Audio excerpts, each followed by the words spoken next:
Apa sih dok yang dimaksud dengan lupus itu? Memang ternyata diketahui ada beberapa obat kalau diberikan kepada seseorang dalam jangka waktu lama, dia bisa memicu terjadinya gejala seperti lupus. Seorang akhirnya mengalami penyakit autoimun itu faktornya kompleks sekali, Dokter Ansori. Sinar matahari itu kita ketahui ternyata merusak sel kulit. Nah, jadi ketika sel kulitnya rusak, kemudian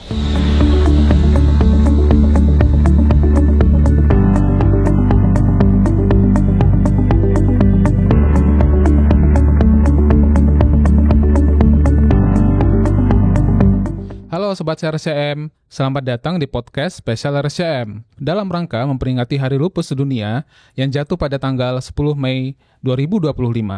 Saya, Dr. Ansori Saifuddin Hasibuan, spesialis penyakit dalam, konsultan alergi imunologi, akan memandu jalannya acara pada hari ini. Dan kita akan ngobrol santai nih, mengenai penyakit yang masih banyak orang-orang bertanya, yaitu penyakit lupus. Kita akan memperdalam pemahaman kita pada hari ini bukan dari faktor pengobatan, tetapi dari faktor yang lebih penting juga, yaitu faktor pencetus dari lupus itu sendiri. Bersama saya sudah hadir seorang ahli yang luar biasa di bidang ini, yaitu Dr. Suzy Maria, spesialis penyakit dalam, konsultan alergi imunologi. Selamat datang, Dok. Halo Dokter Ansori, Halo Sobat Sehat RSCM, senang sekali saya bisa berbagi di acara hari ini. Nah, Dr. Suzy, kita mulai dulu nih dari pertanyaan yang dasar dulu. Nah, banyak yang mendengar mengenai istilah lupus. Nah, kira-kira apa sih, Dok, yang dimaksud dengan lupus itu? Oke, lupus kalau singkatannya lupus.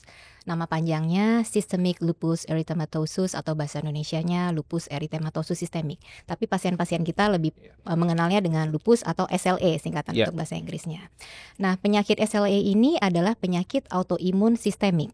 Autoimun artinya penyakit ini terjadi karena sistem imun atau sistem kekebalan tubuh menyerang tubuh sendiri. Dan sistemik artinya dia bisa menyerang berbagai organ. Jadi tidak hanya mengenai satu organ, tapi bisa mengenai berbagai sistem organ ataupun organ di seluruh tubuh dan bisa menimbulkan kerusakan atau penyakit di organ tersebut. Nah, penyakit autoimun itu tadi dokter sudah menjelaskan adalah di mana sistem imun kita malah menyerang tubuh kita sendiri. Nah, kira-kira dokter bisa jelaskan nggak kenapa bisa seperti itu ya? Iya, kenapa seorang akhirnya mengalami penyakit autoimun itu faktornya kompleks sekali, Dokter Ansori. Jadi yang pertama ada faktor kerentanan genetik. Jadi memang bakat genetik seseorang yang menyebabkan dia rentan untuk muncul penyakit autoimun tertentu, termasuk lupus. Kemudian faktor genetik tadi harus berinteraksi dengan faktor lingkungan. Nah, faktor lingkungannya ada banyak. Jadi misalnya ada faktor sinar matahari, ada faktor infeksi, ada faktor perubahan hormon, ada faktor lain seperti paparan zat-zat kimia yang berbahaya bagi tubuh. Nah, faktor lingkungan tadi itu akan mempengaruhi atau mengubah bagaimana sistem imun kita bekerja. Jadi ada interaksi yang kompleks antara genetik, sistem imun, dan lingkungan tadilah yang menyebabkan akhirnya muncul penyakit autoimun ataupun lupus ini. Adanya salah satu faktor saja tidak cukup. Jadi misalnya ada faktor genetik saja tidak cukup. Harus ada faktor lingkungan tadi yang mencetuskannya. Baik, terima kasih Dr. Suzy. Nah, ini menarik nih ya. Tadi Dr. Suzy sempat menyebutkan faktor sinar matahari. Karena ini penting sekali saya kira, karena kan kita sering ya terpapar sinar matahari. Nah, kira-kira gimana nih menurut Dr. Suzy proses bagaimana sinar matahari itu bisa memperparah penyakit lupus? Ya, nah sekarang kenapa orang jadi lupus itu ada mekanismenya tadi ya, Dokter Ansori. Jadi ketika tubuh kita, sistem imun kita mengenali komponen tubuh kita sendiri sebagai sesuatu yang asing, kemudian dia merespon dan muncullah respon autoimunitas. Nah, komponen sistem imun sendiri tadi, komponen dari sel tubuh sendiri tadi itu bisa terpapar ke sistem imun ketika sel tubuh kita ada yang mati atau ada yang rusak. Nah, pada orang yang punya bakat penyakit lupus, sel yang sudah rusak tadi terganggu eliminasinya atau penghilangannya dari tubuh kita. Seharusnya kalau sel tubuh rusak, isi-isinya dari sel itu keluar, itu semua akan dibersihkan oleh sistem imun kita, jadi tidak terdeteksi lagi di tubuh. Nah, pada orang yang punya bakat genetik penyakit autoimun tadi, proses pembersihan tadi terganggu gitu ya. Jadi terus-menerus tubuh ini mengeluarkan autoantigen, antigen yang berasal dari tubuhnya sendiri yang kemudian dikenali oleh sistem imun. Nah, kemudian hubungannya dengan sinar matahari gimana? Sinar matahari itu kita ketahui ternyata merusak sel kulit. Nah, jadi ketika sel kulitnya rusak, kemudian terpaparlah isi-isi sel komponen tubuh yang kita sebut autoantigen tadi, kemudian dikenalilah oleh sistem imun gitu. Jadi jalur aktivasi autoimunitasnya akhirnya terus-menerus berlanjut ketika seseorang itu sering terkena sinar matahari gitu. Dan termasuk salah satunya mungkin adalah munculnya ruam ya, Dokter Susi ya, di kulitnya ya. Ya, jadi muncul ruam salah satu gejala autoimun yang di kulit untuk pasien lupus. Tetapi sebenarnya penyakit lupus sendiri kan manifestasi atau organ yang terkena tadi bisa banyak ya. Jadi diketahui pun ternyata sinar matahari ini tidak hanya memicu ruam kulit tadi pada pasien yang lupus, tapi juga bisa menimbulkan gejala-gejala yang lain. Misalnya dia jadi demam-demam, sakit sendi, ataupun organ-organ dalam yang lain pun juga bisa teraktivasi ketika pasiennya terpapar dengan sinar matahari. Baik, jadi ternyata di balik sinar matahari ataupun ruam yang muncul itu banyak ya ternyata hal-hal yang terjadi di dalam tubuh kita itu ya. Dan tadi sudah Dr. Susi jelaskan itu sangat kompleks ternyata ya. Baik, terima kasih Dr. Susi. Nah, kalau kita lihat ya di lapangan itu kan banyak ya dok orang yang bekerja mungkin di pabrik ya, yang mungkin mengandung bahan kimia salah satunya seperti silika.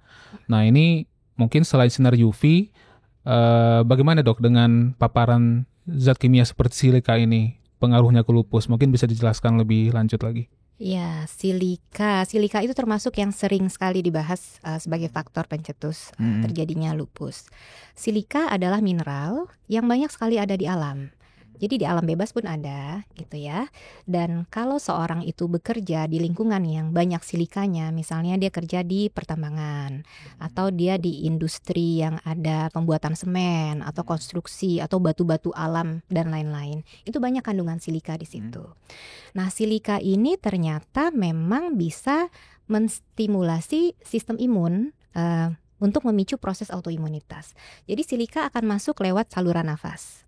Nanti di saluran nafas ada sel imun yang namanya makrofag. Makrofag ini akan memakan apapun yang masuk ke tubuh, benda asing yang masuk ke tubuh akan dimakan oleh makrofag. Tapi ketika silika ini dimakan oleh makrofag itu tidak bisa mencernanya sehingga makrofagnya malah jadi mati. Dan dengan matinya makrofag ini akan memicu proses peradangan. Nah, tadi berlanjutlah proses peradangan, autoimun dan segala macam. Jadi memang benar, bukan cuma sekedar proses iritasi saluran nafas aja ya. Ya, jadi memang bukan hanya iritasi tetapi juga melibatkan sistem imun yang lebih kompleks ya dok ya.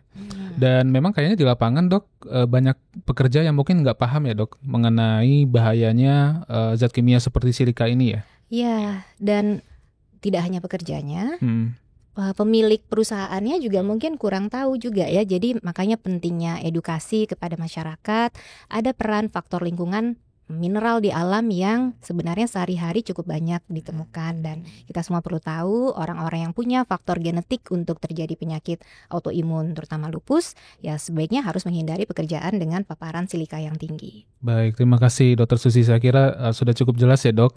Nah sekarang kita masuk nih dok ke rokok. Nah rokok ini kalau kita lihat ya, rakyat Indonesia ini adalah salah satu negara dengan persentase perokok terbesar di dunia, bahkan nomor 1 ya, dari satu studi mengatakan seperti itu. Nah, bagaimana itu dok pengaruh rokok terhadap dampak penyakit lupus ini? Mungkin bisa dijelaskan. Ya, kita kan sudah banyak ya lihat iklan di media massa lah, bahwa rokok itu sebenarnya kan isinya racun ya. Betul. Isinya adalah zat-zat kimia yang berbahaya bagi tubuh gitu ya. Nah, zat-zat kimia yang terkandung di rokok ini akan menyebabkan stres oksidatif bagi tubuh. Jadi stres yang akan terjadi atau tercetuslah proses peradangan di tubuh. Nah, kita tahu proses peradangan itu akan memperburuk penyakit autoimun yang karena perjalanan penyakitnya adalah ada proses peradangan. Itu satu. Yang kedua, rokok ini juga akan merusak materi genetik kita, merusak DNA kita, dan membuat tubuh kita itu menghasilkan antigen-antigen baru, yang kemudian tadi antigen yang baru dari tubuh sendiri akan menstimulasi atau merangsang sistem imun. Nah, proses autoimunitas berlangsung lagi, gitu Dr. Ansori. Baik, nah mungkin orang-orang dengan lupus pun akan terpapar dengan rokok ya dok, baik dia perokok aktif ataupun mungkin pasif ya dari orang lain. Nah kira-kira orang-orang dengan lupus yang sudah menjalani pengobatan, apakah pengaruh dok untuk paparan rokok itu? Mungkin gimana dok? Iya. Tadi tidak hanya berpengaruh di ininya ya, mekanisme terjadinya lupus atau memperberat lupus, ternyata juga mempengaruhi pengobatan. Jadi sudah banyak datanya kalau misalnya pengobatan lupus ini kan salah satu obat yang hampir selalu digunakan pada semua pasien lupus adalah hidroksikloroquine, Dr. Ansori. Dan ternyata orang yang merokok atau terpapar asap rokok dan dia dalam terapi hidroksikloroquine, respon pengobatannya tidak terlalu bagus gitu ya.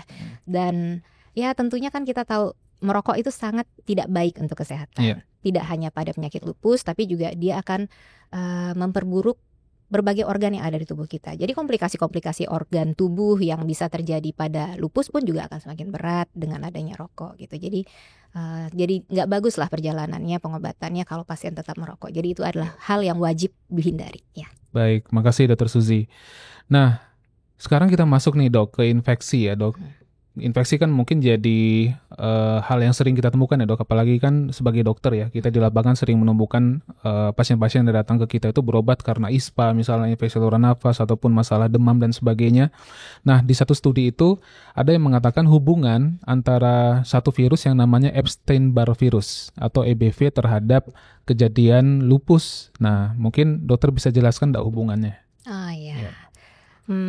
Sebenarnya infeksi ada banyak ya Dr. Ansori ya. Tadi Dr. Ansori sampaikan kadang sesimpel batuk pilek atau infeksi ya saluran nafas atau saluran cerna itu kadang bisa memicu flare-nya penyakit autoimun gitu. Nah, kalau kita fokus membahas EBV atau Epstein-Barr virus itu sebenarnya bukan virus yang jarang. Jadi ternyata 90-95% orang dewasa di seluruh dunia itu sudah pernah terinfeksi EBV. Nah, EBV ini dia satu keluarga dengan virus yang lain. Misalnya ada yang kita kenal virus herpes simplex yang bikin infeksi di bibir atau kelamin sariawan atau virus yang menyebabkan cacar air, itu satu keluarga. Nah, dengan virus EBV ini. Jadi kalau orang terinfeksi EBV, dia sebagian besar nggak ada gejala. Sebagian besar nggak ada gejala. Kalaupun ada gejala, gejalanya seperti orang kena flu biasa. Jadi ada demam, sakit sendi, sakit tenggorokan gitu ya. Kemudian akan sembuh sendiri gejalanya. Tapi ternyata virus EBV ini tidak hilang sama sekali dari tubuh. Dia menetap di tubuh orang tersebut. Nah, kemudian kenapa dia bisa memicu autoimunitas ataupun munculnya lupus? Ternyata protein dari virus EBV ini mirip dengan proteinnya kita. Jadi karena tadi niatnya sistem imun ini mau melawan virus EBV karena mirip dengan sistem imun sel tubuh kita, ya jadinya sistem imun menyerang tubuh kita sendiri atau istilahnya karena molecular mimicry. Jadi mirip dengan molekul tubuh kita. Jadi ya jadilah sistem imun kita menyerang tubuh kita sendiri karena tadi molekulnya mirip dengan EBV. Baik, terima kasih dok. Nah, sekarang kita masuk nih ke hormon. Nah, kalau kita lihat ya dok, secara statistik itu mungkin 90% ya penderita lupus itu adalah kelompok wanita, terutama usia produktif ya. Nah, menurut dokter bagaimana nih hubungan antara wanita dengan lupus ini? Ya, memang di lapangan kita lihat seperti itu kan. Pasien lupus pria dengan wanita tuh perbandingannya wanita dengan pria deh ya. Wanita 9, prianya 1 gitu. Itu kan perbandingan yang sangat jomplang. Memang ternyata diketahui ada peran dari hormon, terutama hormon wanita yang akan mengubah bagaimana sistem imun ini merespon atau bekerja lah begitu. Dan kita akan melihat ternyata lupus ini banyaknya muncul setelah perempuan ini masuk masa pubertas ya gitu, sudah ada masa perubahan hormonnya. Kemudian kita lihat juga, ketika dia hamil ada perubahan pola nih penyakitnya. Setelah dia melahirkan ada perubahan lagi penyakitnya. Nanti ketika dia masuk menopause, penyakitnya kok cenderung tenang gitu. Jadi kita melihat ada fluktuasi dari kadar hormon yang juga ternyata berpengaruh terhadap gejala penyakit lupus. Nah, pengaruhnya bagaimana? Itu melewati sistem imun. Jadi hormon itu akan bisa, terutama hormon estrogen, dia akan bisa untuk memicu reaksi autoimunitas. Jadi misalnya sel B yang menghasilkan antibodi akan terus lebih banyak menghasilkan antibodi terhadap tubuh sendiri dan berbagai proses-proses yang lain. Begitu Dr. Ansori. Ya, jadi mungkin hormon ini juga lah yang menjadi penjawab kenapa kebanyakan penderita lupus itu adalah wanita usia subur ya dok ya, di mana hormon estrogennya mungkin lagi aktif-aktifnya gitu ya dok. Betul. Ya, dan pada saat menopause adalah kondisi di mana risiko kejadian lupus makin menurun ya dok ya? Ya, karena ketika itu estrogennya sudah mulai turun gitu. Tapi jangan salah dokter Ansori, mungkin ketika menopause muncul lagi penyakit autoimun yang lain yang memiliki yang ada pengaruh dari hormon yang lain. Ya. Baik, bagaimana dengan hormon testosteron dok? Nah ini mungkin penting nih buat laki-laki ya. Iya. Nah untungnya si testosteron itu perannya seperti protektif dokter Ansori, makanya kita jarang melihat pasien yang laki-laki yang menderita lupus. Jadi mungkin kalau pada pasien laki-laki itu ada faktor lain yang lebih dominan kenapa ia mengalami penyakit autoimun. Faktor yang lain prolaktin itu juga berpengaruh terhadap munculnya penyakit lupus ini. Nah, selain tadi faktor estrogen ya dok ya, tentu juga di lapangan kan itu banyak wanita usia subur yang sedang menggunakan kontrasepsi, ya. Nah, itu bagaimana dok? Kira-kira hubungan antara kontrasepsi dengan kejadian lupus tersebut? Ya, kalau untuk dari dia belum muncul lupusnya, kemudian dia kontrasepsi, ya mungkin kita tidak punya datanya ya. Apakah kemudian akibat dari kontrasepsi tersebutlah muncul penyakit lupusnya gitu. Tapi yang perlu kita tekankan adalah kalau seandainya sudah tegak nih diagnosis lupusnya tuh sudah jelas. Tentu kita sebagai dokter akan mengatur bagaimana kontrasepsi yang harus digunakan pada pasien. Secara umum kontrasepsi yang mengandung estrogen sebaiknya dihindari. Karena tadi kita tahu pengaruhnya estrogen terhadap sistem imun akan memicu autoimunitas pada orang yang memiliki bakat genetik tadi, begitu ya. Nah, terus kita akan menganjurkan penggunaan metode kontrasepsi yang lain yang tidak ada estrogennya, kan ada yang isinya progesteron saja gitu.